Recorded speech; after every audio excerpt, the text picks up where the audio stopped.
বিবাহ বার্ষিকীর দিনে ফাঁসির রায় পেলেন শেখ হাসিনা এবং যে সাজা হয়েছে তা অপরাধের তুলনায় যথেষ্ট নয় বলছেন সালাউদ্দিন। খুনি হাসিনার মামলার রায় আন্তর্জাতিক মানের, মন্তব্য জামায়াতের। সত্যতা মিলল শেখ হাসিনার সঙ্গে ঢাবি ডিসি তাপস ইনুর কথোপকথনের। এবং সর্বশেষ জানাবো, ব্যাংক লুটের টাকায় ককটেল কিনে আওয়ামী লীগ নাশকতা চালাচ্ছে বলছেন রুহুল কবির রিজভী। শুনছিলেন সংবাদ শিরোনাম, এবারে বিস্তারিত। বিবাহ বার্ষিকীর দিনে ফাঁসির রায় পেলেন শেখ হাসিনা। নিজের ৫৮তম বিবাহ বার্ষিকীতে জুলাই গণঅভ্যুত্থানের সময় মানবতা বিরোধী অপরাধের ঘটনায় সর্বোচ্চ শাস্তি মৃত্যুদণ্ড পেয়েছেন ক্ষমতাচ্যুত প্রধানমন্ত্রী শেখ হাসিনা। আন্তর্জাতিক অপরাধ ট্রাইব্যুনাল ১-এর চেয়ারম্যান বিচারপতি মোহাম্মদ গোলাম মর্তুজা মজুমদারের নেতৃত্বে ৩ সদস্যের বেঞ্চ সোমবার এ রায় ঘোষণা করেন।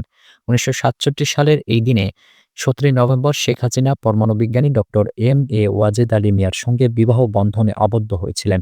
ঢাকা বিশ্ববিদ্যালয়ে স্নাতকে পড়ার সময় তার বিয়ে হয়। ২০০৯ সালের ৯ মে ডক্টর এম.এ. ওয়াজেদ আলী মারা যান।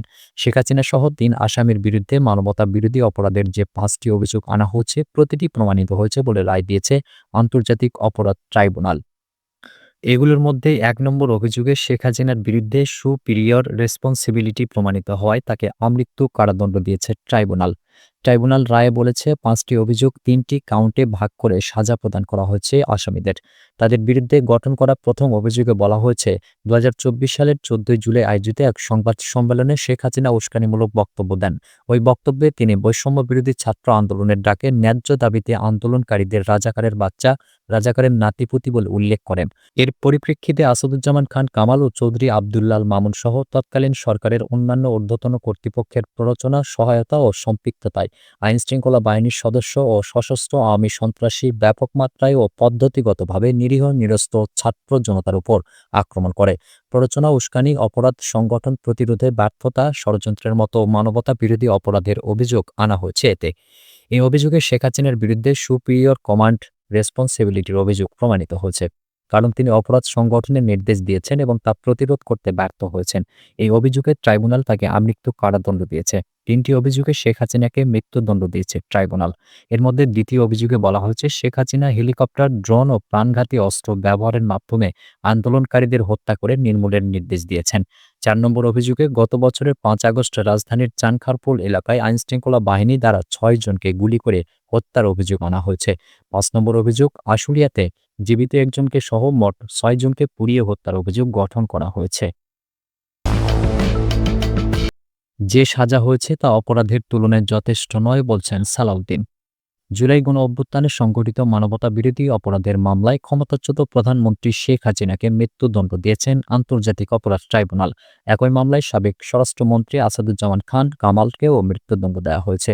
সোমবার বেলা ২টা ৫০ আন্তর্জাতিক অপরাধ ট্রাইব্যুনাল ১-এর চেয়ারম্যান বিচারপতি মোহাম্মদ গোলাম মর্তুজা মজুমদারের নেতৃত্বাধীন ৩ সদস্যের বিচারিক প্যানেল এ রায় ঘোষণা করেন। ট্রাইব্যুনালের বাকি সদস্যরা হলেন বিচারপতি মোহাম্মদ শফিউল আলম মাহমুদ ও বিচারপতি মোহাম্মদ মহিতুল হক এনাম চৌধুরী। ট্রাইব্যুনাল বলেছে, শেখ হাসিনা সহ ৩ আসামির অপরাধ প্রমাণিত হয়েছে।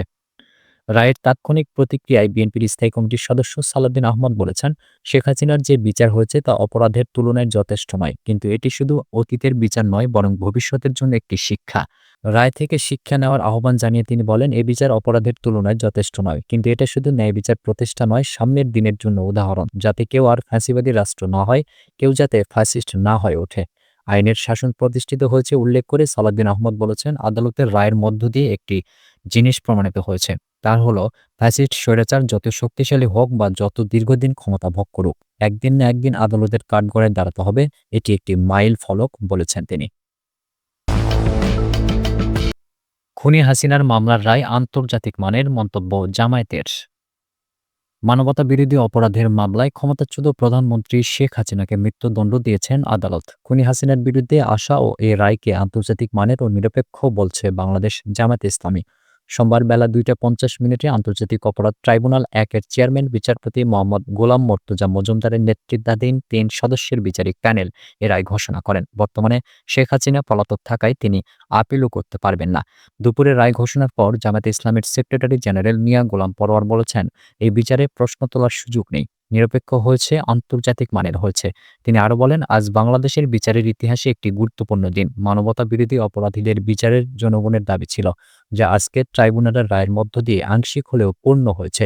জুলাই গণহত্যা চালানো হাসিনার মামলার এই রায়কে ইতিহাস হিসেবে বলছেন গোলাম পরোয়ার। কোনো একজন সরকারের প্রধানের সর্বোচ্চ সাজা, যা দেশের ইতিহাসে প্রথম, এটা স্মরণীয় হয়ে থাকবে বলেও জানিয়েছেন তিনি। সত্যতা মিলল শেখ হাসিনার সঙ্গে ঢাবি ডিসি তাপস ইনুর কথোপকথনের। আন্তর্জাতিক অপরাধ ট্রাইব্যুনাল জানিয়েছে যে সাবেক প্রধানমন্ত্রী শেখ হাসিনা, ঢাকা বিশ্ববিদ্যালয়ের তৎকালীন ভিসি অধ্যাপক মাকসুদ কামাল, ঢাকা উত্তরের সাবেক মেয়র শেখ ফজলে নূর তাপস এবং সাবেক তথ্যমন্ত্রী হাসানুল হক ইনুর মধ্যে হওয়া কথোপকথনের সত্যতা যাচাই করা গেছে। সোমবার দুপুরে বিচারপতি গোলাম মর্তুজা মজুমদার নেতৃত্বাধীন আন্তর্জাতিক অপরাধ ট্রাইব্যুনাল ১ এই ঘোষণা দেয়। ট্রাইব্যুনালের অন্য সদস্যরা ছিলেন বিচারপতি মোহাম্মদ শফিউল আলম মাহমুদ ও বিচারক মোহাম্মদ মহিতুল হক এনাম চৌধুরী। এই মামলায় প্রধান আসামি হিসেবে রয়েছেন ক্ষমতাচ্যুত প্রধানমন্ত্রী শেখ হাসিনা। অন্য আসামিদের মধ্যে আছেন সাবেক স্বরাষ্ট্রমন্ত্রী আসাদুজ্জামান খান এবং পুলিশের সাবেক আইজিপি চৌধুরী আব্দুল্লাহ আল মামুন। তিনজনের মধ্যে শেখ হাসিনা ও আসাদুজ্জামান খান পলাতক এবং বর্তমানে তারা ভারতে অবস্থান করছেন। ব্যাংক লুটের টাকায় ককটেল কিনে আওয়ামী লীগ নাশকতা চালাচ্ছে, মন্তব্য রিজভীর। বিভিন্ন ব্যাংক থেকে লুট করা টাকা দিয়ে আওয়ামী লীগ ককটেল কিনে নাশকতা চালাচ্ছে বলে দাবি করেছেন বিএনপির সিনিয়র যুগ্ম মহাসচিব অ্যাডভোকেট রুহুল কবির রিজভী। সোমবার রাজধানীর নয়াপল্টনে বিএনপির কেন্দ্রীয় কার্যালয়ে সংবাদ সম্মেলনে তিনি কথা বলেন।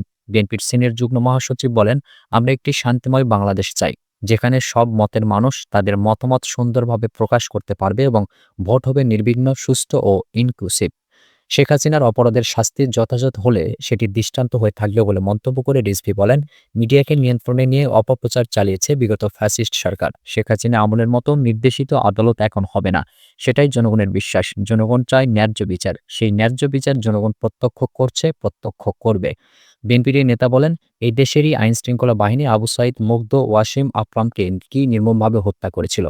শিশু সন্তানদেরকেও নির্বিচারে নির্মমভাবে হত্যা করে তারা যে বিভীষিকা দেখিয়েছিল, সেগুলো এখনো আমাদের মনে পড়ে। রুহুল কবির রিজভী বলেন, বিগত ফ্যাসিস্ট আমলে যারা অপরাধ করেছে, নির্দেশ দিয়েছে, তারাই লজ্জাহীনভাবে বাসে আগুন দিচ্ছে। বিভিন্ন ব্যাংক থেকে লুটের টাকায় ককটেল কেনা হচ্ছে। পদ্মা সেতু আর মেট্রো রেলের আত্মসাৎ করা টাকা থেকেই নাশকতার টাকার যোগান আসছে। বিভিন্ন ব্যাংক থেকে লুটের টাকায় ককটেল কেনা হচ্ছে। ফ্যাসিবাদের আমলে মিডিয়াকে নিয়ন্ত্রণ করে গণতন্ত্রের জন্য আন্দোলনরত নেতাকর্মীদের বিরুদ্ধে নানা অপপ্রচার চালানো হয়েছে। তখনও আমরা বারবার বলেছি, এই আগুনের সঙ্গে গণতন্ত্রকামী মানুষের কোনো সম্পর্ক নেই এবং বিএনপির নেতাকর্মীদের কোনো সম্পর্ক নেই। আমরা সুস্পষ্ট প্রমাণও দিয়েছি তখন, আগুনের সঙ্গে গণতন্ত্রকামী মানুষ এবং বিএনপির কোনো সম্পর্ক নেই। আগুন সন্ত্রাস কারা করে তার প্রমাণ এখন দৃশ্যমান। ভারতে বসে শেখ হাসিনার নির্দেশনা আইনসম্মত নয় মন্তব্য করে বিএনপির এই মুখপাত্র বলেন, ভারত কেন তা হতে দিচ্ছে? অপরাধীকে আশ্রয় দিয়ে বাংলাদেশের বিরুদ্ধে নাশকতার সুযোগ দিয়ে আইনের লঙ্ঘন করছে ভারত। বাংলাদেশের মানুষ এটি ভালোভাবে দেখছে না, এমন আচরণ কাম্য নয় বলেও মন্তব্য করেছেন তিনি। সুপ্রিয় দর্শক, এই ছিল এখনকার মতো সর্বশেষ সংবাদ। পরবর্তী সংবাদ দেখার আমন্ত্রণ রইল।